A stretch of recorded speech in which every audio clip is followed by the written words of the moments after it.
Que font les managers? Un manager étant une personne qui a pour rôle d'encadrer son équipe dans toutes les tâches qu'elle effectue.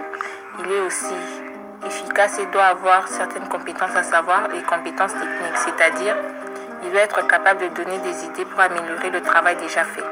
Les compétences interpersonnelles.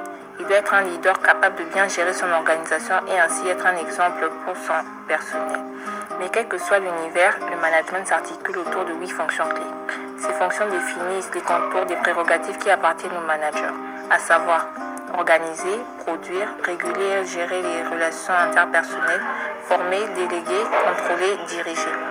En ayant déjà défini les fonctions jouées par les managers au sein d'une organisation, nous nous sommes penchés sur l'entreprise familiale La Gazelle Traiteur pour essayer d'illustrer puis contextualiser les fonctions citées dans nos propos.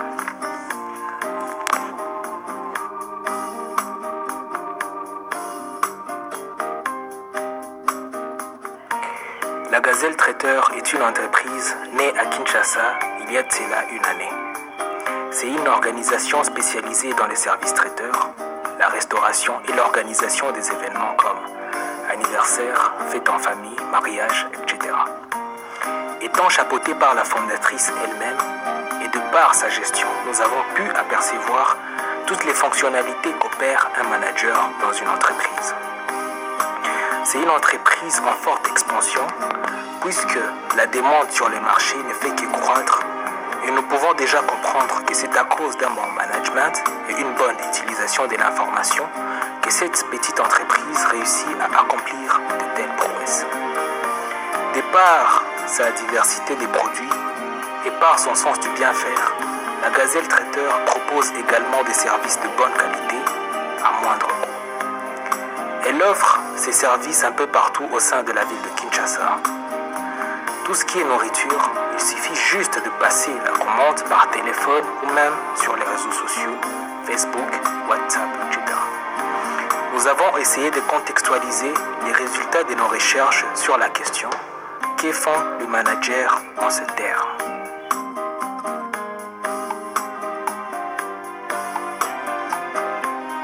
Organiser. C'est finalement la première fonction du management. Organiser le travail des équipes en vue d'atteindre les objectifs fixés par la direction. Cette organisation passe en premier lieu par la définition des fonctions de chacun des collaborateurs. En résumé, il faut d'abord savoir répondre aux questions. Qui fait quoi? Qui fera quoi à moyen terme? Qui devra évoluer pour pouvoir assumer les fonctions qui lui incomberont à moyen terme? Une fois cela fait, il faut planifier la réalisation des tâches à court, moyen et long terme. Idéalement, cette planification qui passe donc par l'établissement de planning doit se faire en concertation avec les collaborateurs concernés. En ces termes, la Gazelle Traiteur procède à la répartition des fonctions de tout un chacun au sein de son entreprise. De par cette organisation, elle fixe les objectifs que va atteindre l'entreprise à long terme et à court terme. En organisant le travail et élabore des stratégies pouvant faciliter la communication interpersonnelle en vue d'atteindre les objectifs.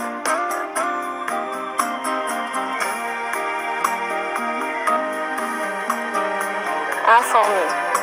Pour mener à bien cette fonction principale d'organisation, le manager doit informer les équipes de la culture d'entreprise, de l'état du marché, des objectifs. Aujourd'hui, plus que jamais, le management doit avoir pour fonction la transmission de l'information.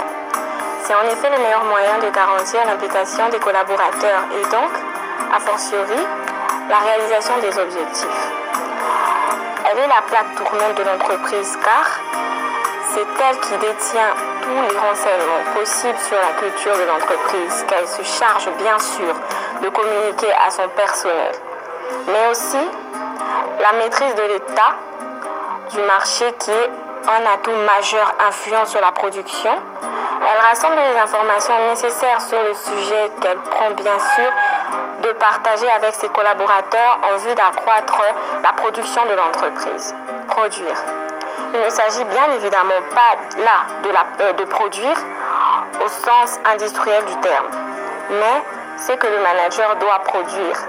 Ce sont des données exploitables, des analyses, de l'information, car ce sont ces données et ces analyses qui permettront en dernier lieu, d'intervenir sur le circuit de production pour l'optimiser.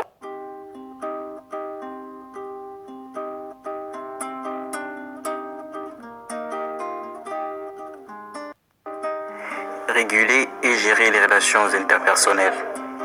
Bien évidemment, cette fonction également découle et influence les fonctions précédemment citées, car c'est à partir de cette gestion du personnel que les services peuvent être optimisés. Transmettre la culture d'entreprise, gérer les conflits, tensions ou angoisses, féliciter les réussites. Le manager doit superviser l'équipe. Cette supervision s'est faite sur 2 plans, à savoir le plan collectif. Il assure que l'information soit distribuée d'une manière équitable au sein d'un groupe. Ici, on sait qu'il apporte de l'égalité et l'équité dans une organisation. Par de quelconques favoritismes, il assure aussi d'une bonne cohésion du groupe qui mène à la réalisation des objectifs à long ou court terme. Sur le plan individuel, il est là pour tirer le maximum de chaque personne au sein d'une organisation. Il a la tâche de les renouer et les recadrer. Son rôle est d'user de toutes les malices possibles pouvant lui permettre d'accroître la productivité de l'entreprise.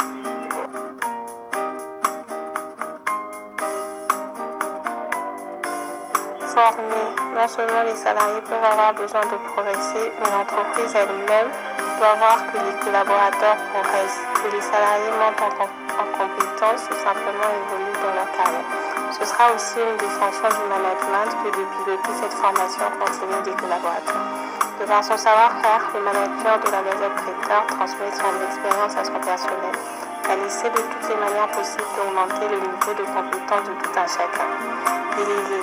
La première qualité d'un manager, c'est de savoir déléguer, car non seulement cela permet de libérer du temps au manager pour s'occuper d'autres tâches qui relèvent plus de prérogatives, mais en plus, cela peut constituer un excellent levier pour l'implication des salariés. En outre, cela favorise le dialogue inter-hiérarchique en établissant une structure pyramidale. Contrôler. Bien évidemment, le management a également pour fonction de contrôler non seulement la réalisation des objectifs fixés, mais aussi de contrôler la bonne marche d'un service ou d'une entreprise. C'est en contrôlant de façon pointue et assidue que l'on peut repérer rapidement les défaillances et donc y remédier plus rapidement.